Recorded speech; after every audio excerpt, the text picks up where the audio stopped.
जी students, आज हमारा MDCAT physics series का लेक्चर नंबर 5 है। तो आज के लेक्चर में हम डिस्कस करेंगे न्यूटन सरकार के लॉज और साथ में हमारी धरती माँ की ग्रेविटेशन। आज भी वीडियो इसलिए भी इम्पोर्टेंट है क्योंकि आज वाली वीडियो में हम उन निज़ाम को डिस्कस करेंगे जो ग्रेविटी के अंदर स्ट्रेट मोशन करते हैं। जैसे कोई जिस्म ऊपर जा रहा है या ऊपर से नीचे आ रहा है, तो कोई ऑब्जेक्ट ऊपर जा रहा है तो बताए इसकी हाइट कितनी है, इनिशियल वेलोसिटी कितनी है, फाइनल वेलोसिटी कितनी होगी, बस कितने टाइम के बाद आएगा। इस तरह कोई जिस्म ऊपर से नीचे आ रहा है तो इन सब कुछ हम बहुत ही आसानी से फाइंड करने के काबिल हो जाएंगे आज के लेक्चर के बाद, क्योंकि मैं आज को बहुत ही शॉर्ट ट्रिक्स आपको लोगों को बताऊंगा जिसके ज़रिए आप तमाम चीज़ें चंद 30 सेकंड में सॉल्व करने के काबिल हो जाएंगे। तो चलते हैं, सबसे पहले हेलो हाय करते हैं न्यूटन से। तो उससे पूछते हैं जी बताएं तो आपके लाज क्या है। जी मैं जानता हूँ आप लोगों को आते होंगे लाज, क्योंकि 9th क्लास से पढ़ते आ रहे हैं, लेकिन हाँ फिर भी कुछ ऐसी बातें होंगी जो आप लोगों ने मिस की होंगी। शायद वो हमारे FSC के सिलेबस में भी बातें ना हो, लेकिन वो आपके एंटी टेस्ट के हवाले से बहुत ही अहम है। तो सबसे पहले डिस्कस करते हैं न्यूटन्स लॉ। जी तो बच्चे सबसे पहले तो इसकी लिमिटेशंस देख ले लो, न्यूटन्स लॉ कहाँ कहाँ एप्लीकेबल होता है। तो नंबर रखिएगा, जो न्यूटन्स लॉ है स्लो स्पीड के साथ जो ऑब्जेक्ट्स मूव करते हैं उनके ऊपर अप्लाई होता है। ठीक है, जो स्लो स्पीड के साथ ऑब्जेक्ट मूव करते हैं ये लॉ सिर्फ उन्हीं के ऊपर एप्लीकेबल होते हैं और किन्हीं के ऊपर एप्लीकेबल नहीं होते। अच्छा, अगर हम बात करें हाई स्पीड की, तो जो हाई स्पीड ऑब्जेक्ट्स होते हैं, हाई स्पीड ऑब्जेक्ट्स के ऊपर ये लॉ एप्लीकेबल नहीं होता। अब कहेंगे सर एरोप्लेन के ऊपर भी लॉ एप्लीकेबल नहीं होगा, ट्रेन के ऊपर लॉ एप्लीकेबल नहीं होगा, कार के ऊपर लॉ एप्लीकेबल नहीं होगा। भाई ये हाई स्पीड कब है? मैं हाई स्पीड की बात कर रहा हूँ 3 लाख किलोमीटर पर सेकंड की रफ्तार से जो मूव करते हैं। ऐसे इंसान जिनकी रफ्तार रोशनी की रफ्तार के आसपास होती है, जो उन इंसान को कहते हैं ये तेज़ से मूव करने वाले इंसान है। अब कोई ऐसे इंसान भी होते हैं, जी होते हैं, देखिएगा जैसे कि इलेक्ट्रॉन होता है, इलेक्ट्रॉन, प्रोटॉन, ठीक है, ये सारे पार्टिकल्स हैं जो फंडामेंटल पार्टिकल्स कहलाते हैं या जो न्यूक्लियस के अंदर पार्टिकल्स कहते हैं, जिसे सब एटॉमिक पार्टिकल्स कहते हैं। पर ये सारे के सारे जो पार्टिकल्स होते हैं मूव करते हैं तो इनकी रफ्तार स्पीड ऑफ लाइट के आसपास होती है। तो इनके ऊपर न्यूटन्स के लॉ जवाब दे जाते हैं कि हमारी हिम्मत नहीं है हम इनको एक्सप्लेन करें। अब यहाँ पर एंट्री मारते हैं आइंस्टाइन के लॉज, वो कहते हैं जी हम इनको संभालेंगे। हाई स्पीड ऑब्जेक्ट्स को डिस्कस करने के लिए हमारे पास एक अलग से फिजिक्स की ब्रांच है जिसे कहते हैं रिलेटिविस्टिक मैकेनिक्स। रिलेटिविस्टिक मैकेनिक्स, तो ये इसमें मोस्टली आइंस्टाइन के लॉज पढ़े जाते हैं और जो लो इस्लाम के ऑब्जेक्ट्स होते हैं, जैसे हमारी रोज़मर्रा की ज़िंदगी में जितने भी इमोशंस को डिस्कस करते हैं वो सारे के सारे न्यूटन सरकार के लॉज के अंडर आ जाते हैं। तो इसलिए इस सारी चीज़ को, इस सारी स्टडी को हम बोलते हैं क्लासिकल मैकेनिक्स। क्लासिकल मैकेनिक्स, और इसका एक और नाम भी है, इसे न्यूटोनियन मैकेनिक्स भी कह सकते हैं क्लासिकल मैकेनिक्स को, क्योंकि इसमें न्यूटन्स के लॉ एप्लीकेबल होते हैं। न्यूटन्स लॉ के ज़रिए इसकी स्टडी, मोशन की स्टडी की जाती है, इसलिए न्यूटोनियन मैकेनिक्स या फिर वजह से क्लासिकल मैकेनिक्स भी कहते हैं। मुझे तो नहीं लगता आपको फर्स्ट लॉ के स्टेटमेंट बताने की ज़रूरत है, लेकिन फिर भी बता देता हूँ। न्यूटन सरकार ने ये कहा था कि अगर कोई जिस्म चलता जा रहा है तो वो यूनिफॉर्म वेलोसिटी से चलता ही जाएगा, अगर कोई रुका हुआ है तो वो रुका ही रहेगा ता क़यामत तक। कब तक? जब तक उसको मजबूर ना किया जाए, रुको जाओ भाई क्यों चल रहे हो, रुके हुए हैं तो क्यों रुके हो, चल पड़ो। जब तक ये ना किया जाएगा, जिस्म ना चल रहा है तो चलता रहेगा, रुका है तो वो रुका रहेगा। यूनिफॉर्म मोशन में है तो वो अपना मोशन जारी रखेगा, अगर रेस्ट में है तो वो रेस्ट में रहेगा। कब तक? जब तक उसके ऊपर कोई एक्सटर्नल फोर्स अमल नहीं करती। मतलब है ये लॉ तो दरअसल फोर्स को डिफाइन कर रहा है। तो अगर आपको थोड़ी सी मेमोरी रिवाइज करें तो आपने कहीं ना कहीं फोर्स की डेफिनेशन पढ़ी होगी। फोर्स क्या काम करती है? फोर्स जिस्म को मोशन में लाती है, फोर्स मोशन को रोकती है, डायरेक्शन चेंज करती है। भाई ये लॉ भी तो यही कह रहा है ना, अगर जिस्म रेस्ट में है तो रेस्ट में रहेगा जब तक फोर्स नहीं लगेगी, फोर्स लगेगी तो जिस्म मोशन में आ जाएगा, अगर मोशन में है तो फोर्स लगेगी, जिस्म रेस्ट में आ जाएगा। तो दरअसल फर्स्ट लॉ फोर्स को ही तो डिफाइन करता है, इसलिए मैंने यहाँ पे लिखा है कि फर्स्ट लॉ डिफाइंस फोर्स। तो इसे लॉ ऑफ इनर्शिया भी कहते हैं। अब इनर्शिया क्या है? जब आपको कायनात में जितने भी जिस्म आपको नज़र आ रहे हैं, जितने भी मैटर्स आपको नज़र आ रहे हैं, उनमें एक किस्म की माजूरी है, वो सारे के सारे हैंडीकैप हैं। अब किस लिहाज से वो माजूर हैं, किस लिहाज से वो हैंडीकैप हैं, वो अपनी हालत को चेंज नहीं कर सकते। अगर पड़े हैं तो पड़े रहते हैं, चलते हैं तो चलते रहते हैं। उनकी इस माजूरी को ही तो हम इनर्शिया बच्चे कहते हैं। इस मार्कर की इनएबिलिटी मतलब मार्कर की इनर्शिया मार्कर को कहेगा कि अपनी हालत को बदलना नहीं है, ये नहीं बदलेगी, ये उसकी बात मान लेगी, फिर हमें आना पड़ेगा, हमें इसके ऊपर फोर्स लगानी पड़ेगी और इसको मोशन में लाना पड़ेगा, इसको मूव करवाना पड़ेगा। अगर ये मोशन में है तो इसका इनर्शिया ये कहेगा कि तुमने भाई रुकना नहीं है, चलते रहना है, तो फिर हमें आना पड़ेगा, हमें उसके ऊपर फोर्स लगा के उसको रोकना पड़ेगा। इसलिए फर्स्ट लॉ ऑफ मोशन को लॉ ऑफ इनर्शिया भी कहते हैं। जी, तो न्यूटन सरकार का जो सेकंड लॉ है वो सिंपली हमें ये कहता है कि अगर आपके पास कोई जिस्म है, लेट्स सपोज कोई बॉडी है, उसका मास m है, अगर आप उसके ऊपर फोर्स लगाती हैं तो फोर्स लगाने से क्या होगा, उसके अंदर एक्सेलेरेशन पैदा होगा। अब कितना एक्सेलेरेशन पैदा होगा, which is directly proportional to force. जितनी ज़्यादा फोर्स होगी उतना ज़्यादा एक्सेलेरेशन होगा। इसलिए उसने कहा कि एक्सेलेरेशन इनवर्सली प्रोपोर्शनल है मास के, यानी इसका मास m जितना ज़्यादा होगा उतनी आपकी एक्सेलेरेशन कम होगी। अगर मास कम होगा तो एक्सेलेरेशन ज़्यादा, मास ज़्यादा होगा तो एक्सेलेरेशन कम होगा, यानी दोनों के दरमियान इन्वर्स रिलेशन है।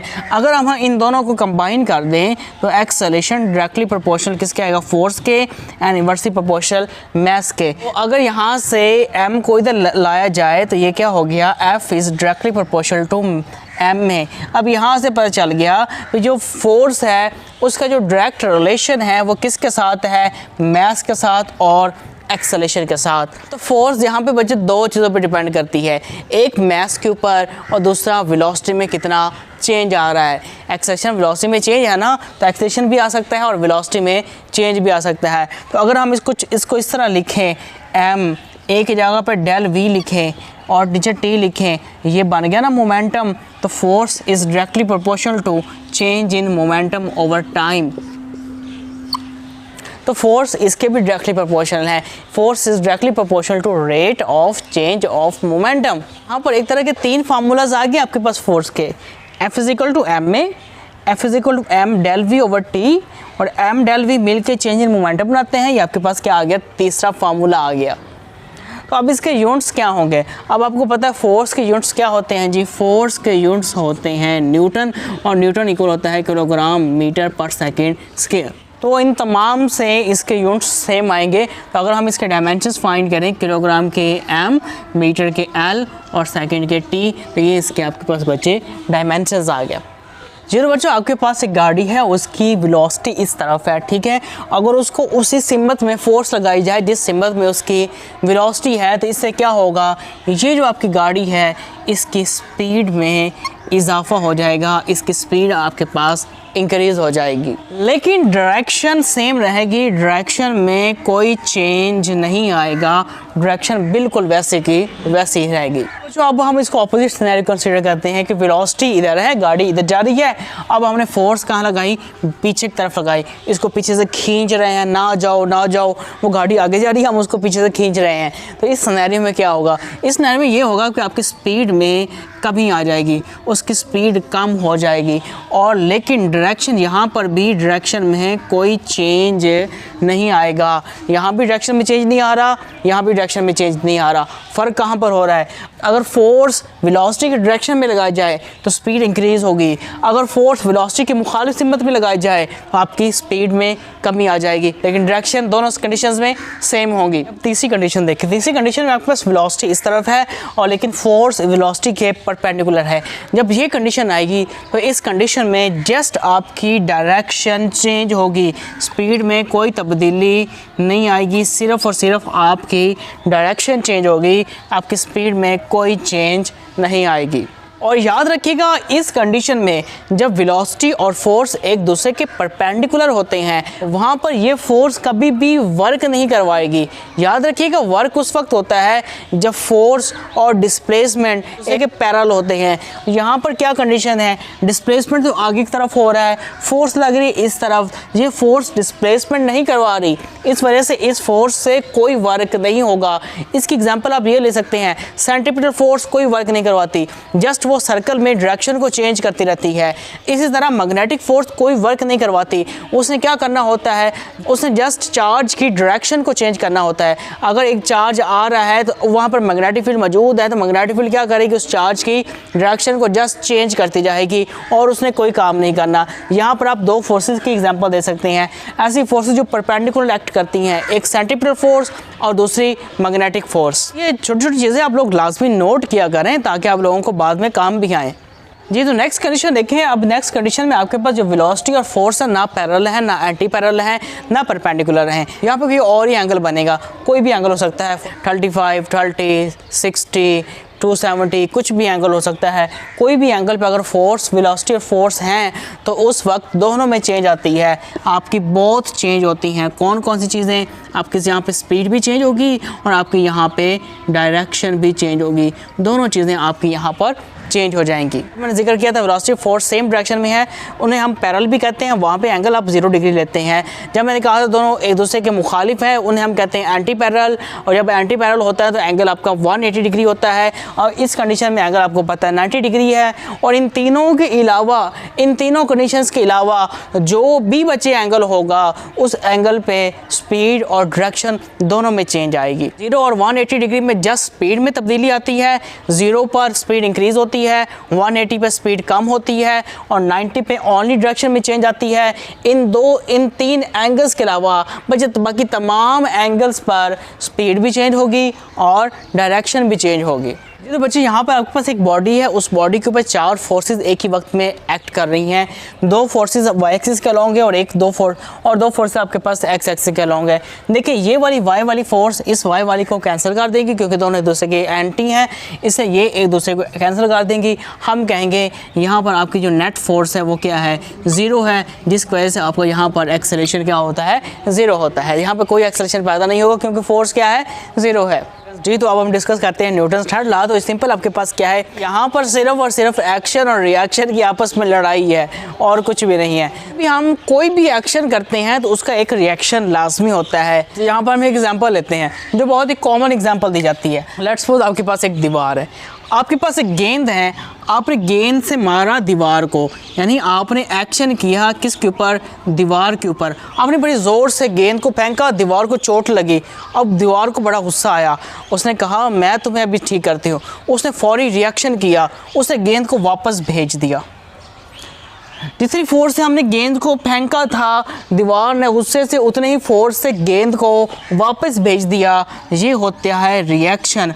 एक्शन किसके ऊपर हुआ था, इस वॉल के ऊपर हुआ था, दीवार के ऊपर हुआ था। और रिएक्शन किसके ऊपर हो रहा है, हम पर हो रहा है। क्योंकि वो अलग बात है कि हमने एक बॉल को कैच कर लेंगे, पकड़ लेंगे, दीवार के गुस्से से हम बच जाएंगे, लेकिन उससे रिएक्शन तो किया ना। जितना हम एक्शन करेंगे उतना क्या होगा, रिएक्शन होगा। इसमें तो इंपॉर्टेंट बात यह है कि याद रखिए कभी भी एक्शन और रिएक्शन एक चीज़ के ऊपर नहीं होता। अगर एक्शन दीवार के ऊपर हो रहा है तो रिएक्शन दीवार के ऊपर नहीं होगा, रिएक्शन फिर हम पर होगा। इसकी एग्जांपल ये लेते हैं, आपकी लड़ाई हो जाती है, आपने किसी को मार दिया थप्पड़, ये तो हो गया एक्शन। अब वो जो आपके साथ करेगा ना वो होगा रिएक्शन। एक्शन दूसरे पर हुआ, अब रिएक्शन आप भुगतेंगे। एक्शन और रिएक्शन एक बॉडी पर नहीं होते, 2 डिफरेंट बॉडीज़ पर होती है। एक्शन एक पर होता है और रिएक्शन दूसरी बॉडी पर होता है। बात हो गई एक्शन एक बॉडी पर, रिएक्शन दूसरी बॉडी पर। दूसरी बात यह है कि जितना एक्शन का मैग्नीट्यूड होगा उतना ही रिएक्शन का मैग्नीट्यूड होगा। तो तीसरी बात, दोनों की डायरेक्शन ऑपोजिट होती है। एक्शन अगर इस तरफ हो रहा होता है, रिएक्शन उसके मुखालिफ सिमत में हो रहा होता है।